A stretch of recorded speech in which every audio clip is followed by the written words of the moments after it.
What's up, Fred, pour la ferme du Castor Gras. Aujourd'hui, à quelques jours de la fermeture de mon système intérieur, inquiétez-vous pas, pour aller à l'extérieur, on grandit le système, on grossit le système. Bref, il va en avoir plus. Je vous montre qu'est-ce qui pousse là-dedans en aquaponie. C'est parti!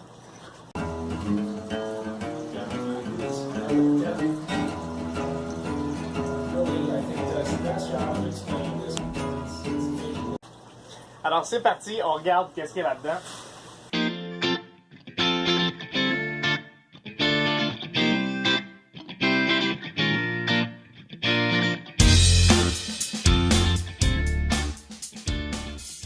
Tada! J'ai pas besoin de vous dire que j'ouvre pas ça très fréquemment. Ça va tout débalancer, mais à quelques jours, comme je vous disais, il n'y a pas de problème. C'est le temps de vous montrer qu'est-ce qui pousse.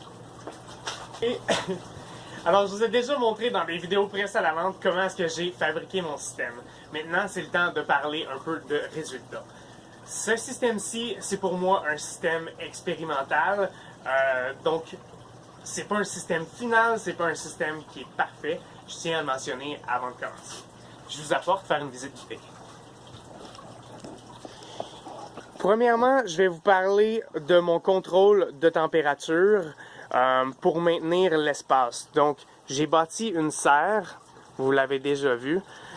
C'est une serre qui a été bâtie dans un garage puisque je chauffe, je la tiens avec cette petite chaufferette-là électrique et je chauffe en direction de mon bassin d'eau qui est ma masse thermique. Donc, je chauffe la serre à environ 21 degrés de cette façon-là. Le garage est normalement maintenu à 18. J'ai pris l'entrée d'air chaud du garage pour l'amener dans la serre, ce qui facilite le chauffage aussi sans causer trop de coûts. Donc, c'était beaucoup d'informations ça. Je disais 20 degrés pour l'eau, 21 degrés environ pour la serre. L'humidité, à cause du système en place, va se tenir autour de 50 à 70%, ce qui est correct. La ventilation est assurée simplement par un ventilateur, juste comme ça. Pas parfait comme je disais, mais ce qui est encore moins parfait, et on peut voir là que les plantes au-dessus vont beaucoup mieux que les plantes en dessous, c'est que c'est alimenté en termes de lumière par 4 néons de 48 pouces T5 qui, je savais d'avance avant de commencer, ne suffisent pas là, à cette installation-là. La pénétration d'un néon, la pénétration lumineuse est d'environ 1 pied. Donc je suis déjà très impressionné qui a 3 pieds et demi. Là, j'ai très récemment introduit la menthe au bas. Ça doit faire environ 2 semaines qu'ils sont dans le système. J'ai eu cette idée-là pour profiter du manque de lumière dans le bas. Donc, oui. Donc, ça ressemble à ça pour le contrôle d'environnement. On va essayer de changer d'angle. Je vous reviens pour les plantes. Qu'est-ce qui a poussé? Expérimental. Pour la vidéo aussi. Je vais essayer de vous faire une visite guidée sans vous donner mal au cœur. J'ai commencé par un aperçu des plantes basilic, kale, persil, en rouge la bêta-carbe, salade ici, de la menthe dans le bas. Je vous montre ça. Sur les côtés aussi. Voilà. Et je vous ramène ici. Alors pour les curieux qui n'auraient pas vu mes vidéos précédentes, faut que j'arrête de faire cette erreur. Je crois que c'est la 2e fois. Donc ça ici, c'est une boîte pour mes champignons et ça en dessous, c'est du lombricompost. Donc c'est parti pour les plantes. Je vais commencer par ce qui va peut-être un petit peu moins bien. Je vous parle de laitue. J'ai essayé la Boston, j'ai essayé la romaine. Je sais pas si parce que ma température d'eau est trop chaude ou 21 degrés pour la serre, c'est trop chaud. Mais la laitue tombe en graines. Ça ne fonctionne pas pour moi. J'ai de la menthe nouvellement intégrée dans le système.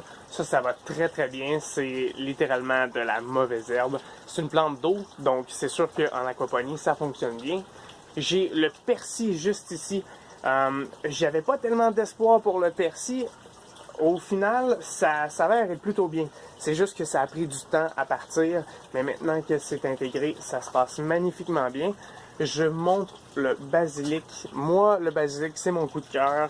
Je suis un grand fan de basilic de toute façon. C'est ce qui va pousser dans mon système majoritairement.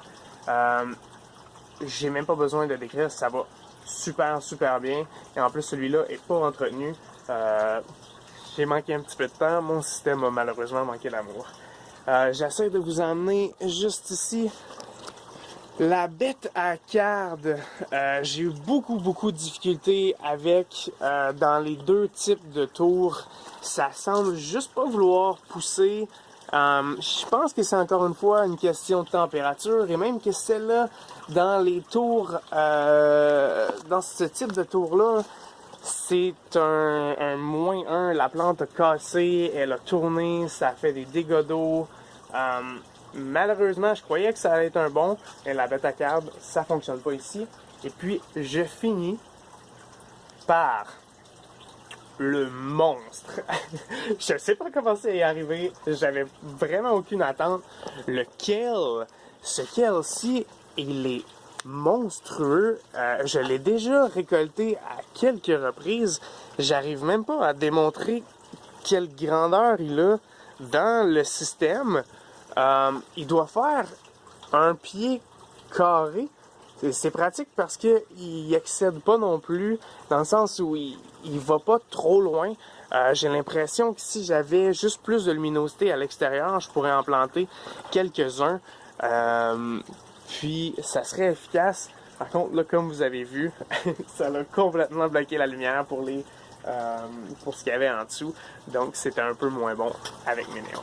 J'ai failli oublier la coriandre qui est juste ici. Je l'ai taillée il y a 2 jours, donc elle n'est pas très imposante. Par contre, malgré un départ un petit peu plus lent comme le persil, ça va très bien en ce moment pour la coriandre. Je vais probablement en planter une tour ou deux. Alors, je crois que ça a fait le tour. Je vous redépose juste ici.